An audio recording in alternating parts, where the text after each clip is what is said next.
Hi everyone, I'm back again, and today is May 25, 2025, and I'm recording this as a reflection on nangyari. So, galing akong Manila, Espanya, and then nag-celebrate ako ng finals, but I don't feel like it was a celebration, but rather a life lesson. And ayun, like I felt so numb during the process of, rediscovering or seizing the day kahapon. Like, yes, I did some impulsive buying, like buying a ring, mag-move it, mag-spend 100 pesos, and also some nig lights. And I even, like, I even made an effort sa get-up ko. Pero, and I met a cute girl, sobrang gandang babae, sobrang ganda. And nakita ko nakita ko yung pinsan ko, nakita ko yung dati kong kaklase. Pero I've learned the hard way. I'm learning the hard way in life na yung mga choices ko that I made kahapon is depriving me, or I think maybe just, like, if it's not for me, it's not for me, pero pinipilit ko pa rin sarili ko. Pero yung gusto ko, yung idea na yung idea na makapag-inom ako, makapag-bar ako, makapag-meet ng mga babae kasi cute ako or what. It's all in the external factors, external things that I crave, and that's somehow a problem. At the same time, like, parang yung like, I'm seeking external validation. I'm seeking the truth. I'm seeking so many things in life, pero not walang halong duda. Hindi ko alam kung paano maghirap sa buhay. Petics lang, masaya lang. I don't know, I don't know, I don't know, I don't know. And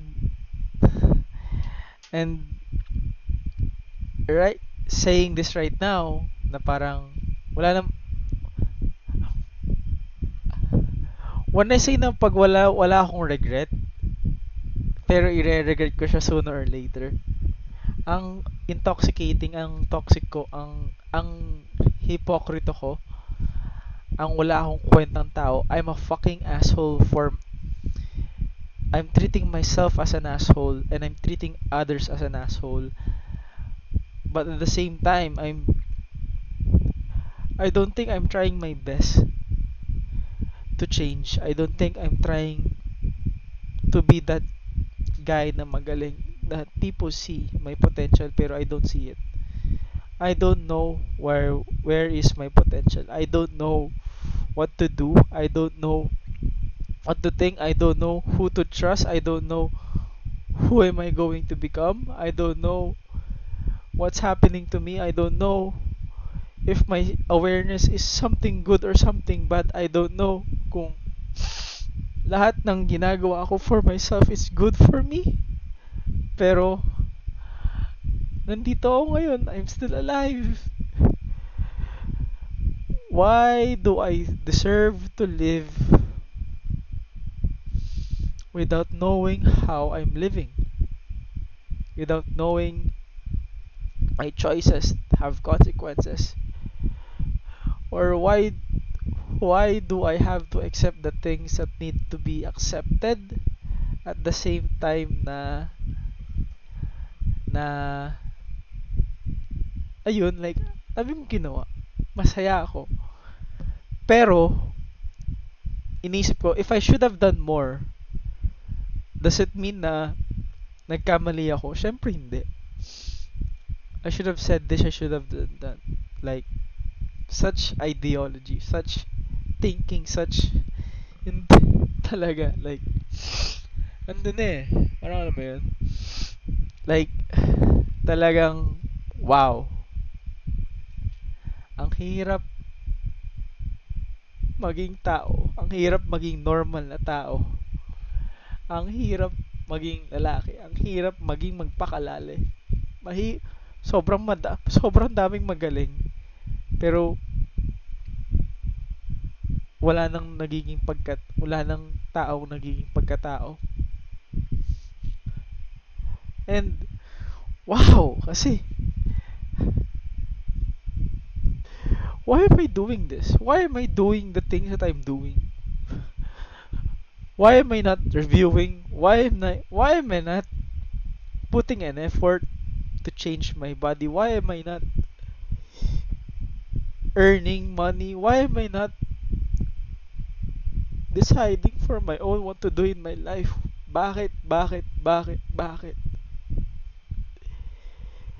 Hirap na hirap na hirap na hirap na hirap na hirap na hirap na hirap na hirap na hirap na ako.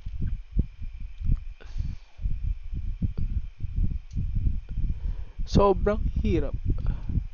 Sobrang hirap. Nahirapan na ako sa buhay. Nahirapan na ako mag-isip. Pero, mas, I have everything. Food, water, wifi, kamay, mata, ilong, bibig, bagay, pillow, bahay, pamilya. Pero, why do I seek or long for something or in someone who I thought or kala ko masasatisfy yung needs ko?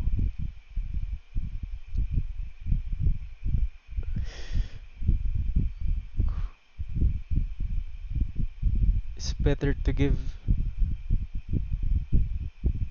I think for me, sobrang immature, not matured thinking na it's better to give people chances, so many chances.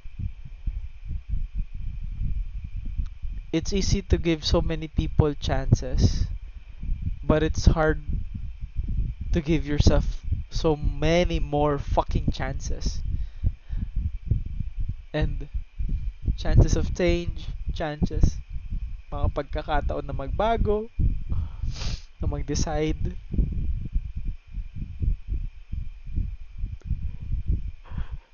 Stress na ako. I want to fuck.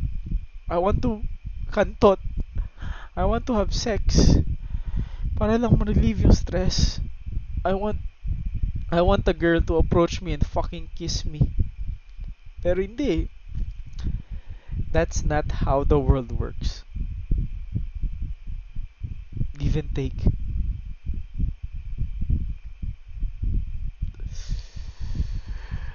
So,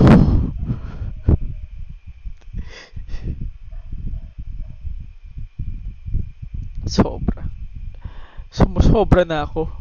Tama nga si mami, tama nga si daddy. Sumusobra ka na. Ayaw mo makinig. What is wrong? What is wrong with me? Di ko alam eh. Di ko alam yung... What the fuck is wrong with me, pare? What the fuck is wrong with me? Ayun lang naman. Thank you for listening. And I'll be uploading this on YouTube as a time capsule and also as a diary.